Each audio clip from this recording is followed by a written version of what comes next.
इस वीडियो में हम फुल पीच और शॉर्ट पीच वाइंडिंग दोनों को एक साथ समझेंगे और दोनों में उत्पन्न होने वाले ईएमएफ को एक साथ में कंपेयर करेंगे, ताकि हम बेहतर तरीके से समझ पाएं कि कैसे शॉर्ट पीच के बजाय फुल पीच वाइंडिंग में ईएमएफ अधिक प्रेरित होता है। लेकिन आपसे अनुरोध है कि वीडियो को अंत तक देखिएगा, इसमें आपको बहुत कुछ सीखने को मिलेगा। ये एक स्टेटर का डायग्राम है और ये स्टेटर के स्लॉट है। हालांकि हकीकत में रोटर और स्टेटर दिखने में कुछ इस तरह से दिखाई देते हैं, लेकिन हम थ्योरी को अच्छे से समझने के लिए इन्हें एक सरल डायग्राम में बनाते हैं, जैसा कि आपने अपने कॉलेज में पढ़ा है। तो चलिए शुरू करते हैं। तो ये एक स्टेटर है और अभी ये अपने एक्चुअल राउंड शेप में है, लेकिन अब यदि हम इन वाइंडिंग को इस डायग्राम में पुट करना चाहें तो ये नहीं हो पाएगा।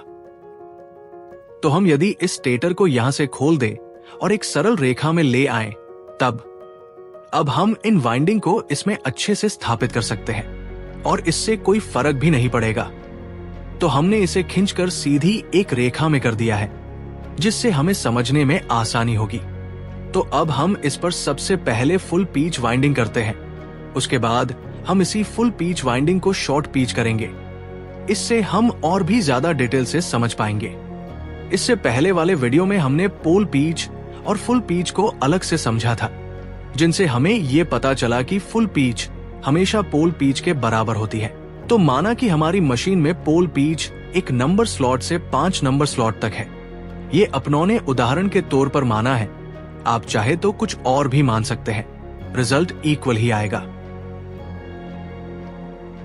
तो पोल पीच के बराबर ही हमारी फुल पीच वाइंडिंग भी स्लॉट 1 से 5 तक होगी, अर्थात इसे स्लॉट 1 से 5 तक स्थापित कर दिया गया है। यानी कि इस कोइल या वाइंडिंग का एक हिस्सा, जिसे कोइल साइड कहते हैं, वो स्लॉट 1 में स्थापित है और इसकी दूसरी साइड 5वें स्लॉट में स्थापित है। आपको इस डायग्राम में ये वाइंडिंग खड़ी हुई नजर आ रही होगी, लेकिन असल में ऐसा नहीं है। ये स्लॉट्स के भीतर डाली जाती है। तो अभी क्या है कि हम इस डायग्राम को सामने की साइड यानी कि फ्रंट साइड में देख रहे हैं। अगर हम इसे ऊपर की तरफ से देखेंगे तो हमें ये ऐसे नजर आएगी। अभी हम आसानी से समझने के लिए इस डायग्राम को ले रहे हैं, क्योंकि अभी हमें इसे शॉर्ट पीच भी करना है। अब यदि हमें इस कोइल को शॉर्ट पीच करना हो तब तो चलिए अब इसी डायग्राम में इसे शॉर्ट पीच करते हैं।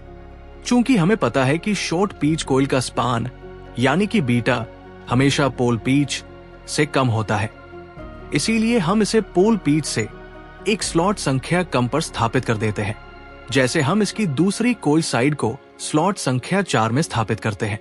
तो शॉर्ट पीच वाइंडिंग स्लॉट संख्या 1 से 4 तक होगी। अब आप इन दोनों कोइल को इस डायग्राम में एक साथ देख सकते हैं, जिसमें ये इन दोनों कोइल की साइड, ये कोइल साइड 1 है और ये साइड 2 है, और इन दोनों यानी कि 2 कोइल साइड के बीच की दूरी को कोइल स्पान कहा जाता है। इसे बीटा से दर्शाते हैं। तो हम इन 3 पॉइंट्स को x, y, z नाम दे देते हैं तथा फुल पीच और शॉर्ट पीच के बीच बन रहे इस एंगल को अल्फा कहा जाता है, जिसे शॉर्ट पीच एंगल कहते हैं। तो यहाँ बिंदु x और y बीटा को रिप्रेजेंट कर रहे हैं, जबकि बिंदु y और z अल्फा को। शॉर्ट पीच एंगल को कॉर्डिंग एंगल के नाम से भी जाना जाता है। तो अभी हम देख सकते हैं कि बीटा प्लस अल्फा एक पोल पीच के बराबर है। चूंकि इलेक्ट्रिकल पोल पीच हमेशा 180 डिग्री होती है, ये हमने पिछले वाले इस वीडियो में अच्छे से समझा है। आपने अभी तक नहीं देखा है तो जरूर देखें। तो हम इसे यूं लिख सकते हैं कि बीटा प्लस अल्फा बराबर 180 डिग्री, जो कि इलेक्ट्रिकल डिग्री में है। मान लीजिए यदि फुल पीच कोइल में उत्पन्न ईएमएफ ई है, तो शॉर्ट पीच कोइल में उत्पन्न ईएमएफ फुल पीच के ईएमएफ से अल्फा डिग्री लेग हो जाएगा, यानी कि इससे पीछे होगा। तो अब हम इन दोनों स्थितियों का फेजर खींचते हैं, अर्थात शॉर्ट पीच कोइल में प्रेरित ईएमएफ और फुल पीच कोइल के ईएमएफ का एक फेजर डायग्राम बनाते हैं। तो इसमें से एक परिणामी ईएमएफ ईआर यानी कि रिजल्टेंट ईएमएफ मिलता है। तो शॉर्ट पीच कोइल में उत्पन्न ईएमएफ फुल पीच के ईएमएफ से अल्फा डिग्री लेग हो जाएगा, यानी कि इससे पीछे होगा। तो अभी हमारे पास गणना के लिए इन दोनों स्थिति की वैल्यू पता है, जो कि E है, और इस एंगल की वैल्यू भी पता है, जो कि कोस अल्फा है। अब हम इस फेजर को हल करके ER की वैल्यू निकालते हैं, तो हमें ER बराबर 2E कोस अल्फा बटा 2 प्राप्त होता है।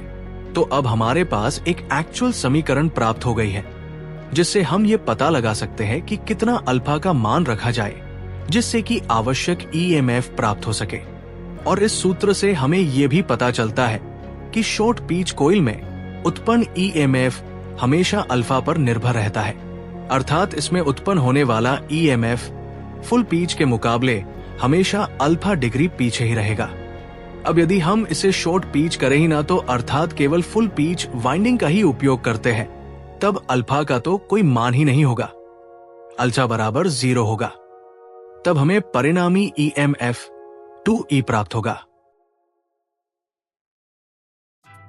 तो अभी हमने ये देखा कि कोइल को फुल पिच के बजाय शॉर्ट पिच करने से EMF कम हो जाता है। धन्यवाद।